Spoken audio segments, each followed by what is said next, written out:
Welcome to Shop Talk for Thursday, May 1st. We have a few classes to get to, and as you can see, it's very patriotic here in the studio today, and I'm going to get to a few of those things as well.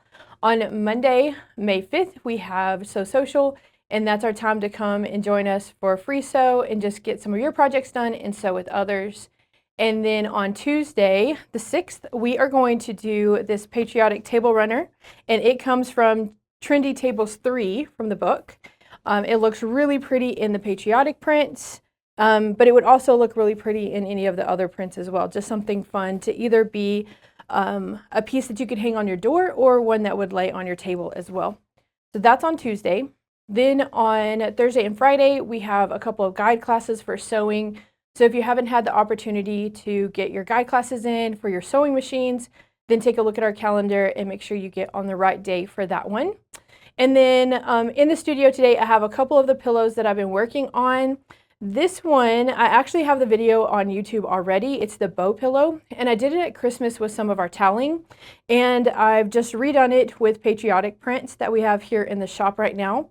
The only thing that I wanted to comment on is in the video, I used the 16-inch toweling, and on this pillow, I did just some of our cotton fabrics. So you may want to put some shape flex on the back of this front panel at least, and that just makes it a little bit thicker like our toweling would be.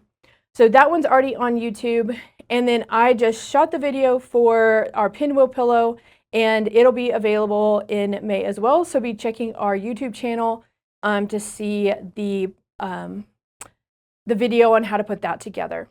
Let's take a look at the fabric we have for this week. This week's fabrics come from Riley Blake, and they're Stars and Stripes Forever. We used this line as part of the fabrics that we needed for the patriotic Twinkly Stars table runner, and that table runner comes from the Trendy Tables 3 book. And we also used some of our blue dry brush and red dry brush to kind of go with those prints to give us kind of that contrast. But these prints are really cute. They have the fun little patriotic scenes in them, some fireworks. I love this plaid that's in it as well, and we have the little Uncle Sam hats and some stars. So really fun prints to work with, and it worked so pretty in our table runner for this week. For our baby lock highlights for the next couple of weeks, I thought I'd talk about some of the stabilizers that we have here at the shop and what we like to use them for. Oftentimes you come and get just the soft tearaway, that's the simplest one to use, but we have some other really great stabilizers that help us with our projects. And I wanted to talk through and make sure that everybody understood the differences and how helpful they can really be. So today we're going to talk about no-show mesh, and it is a cutaway, so it does not tear out, but it's a really light stabilizer, and it works great to leave in projects. So if you're doing a pillow project, or one that I like to use it in was the tree skirts, or in shirts. We use it in shirts too because it can be left in your shirt so that the embroidery has some stabilizer behind it, and it doesn't do that crunching thing that we see when we don't stabilize our projects correctly. We use both. We have white and black in both the fusible and the non-fusible no-show mesh. Fusible is used when we put it in like a shirt because you iron that onto the back and then do the stitching. But like on a pillow or a table runner or something, you don't have to have the fusible version. You can just use the regular no-show mesh. It also comes both in fusible and just the regular no-show mesh in the 20-inch for the big hoops, but it does not come in black for that size. So if you've never used no-show mesh, you should definitely give it a try.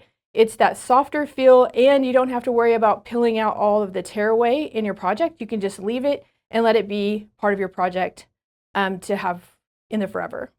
Many of you may be wondering what pattern this is for our pillow, and that's actually one of the projects we do in our Embroidery 101 series, where we walk you through all the different things that you can do for embroidery as a beginner. So that class will probably be beginning again this summer, so maybe be looking for that on our calendar as well. Thanks so much for joining us this week. And that table runner is called, I don't remember. How's that? I feel like I'm like going to play them.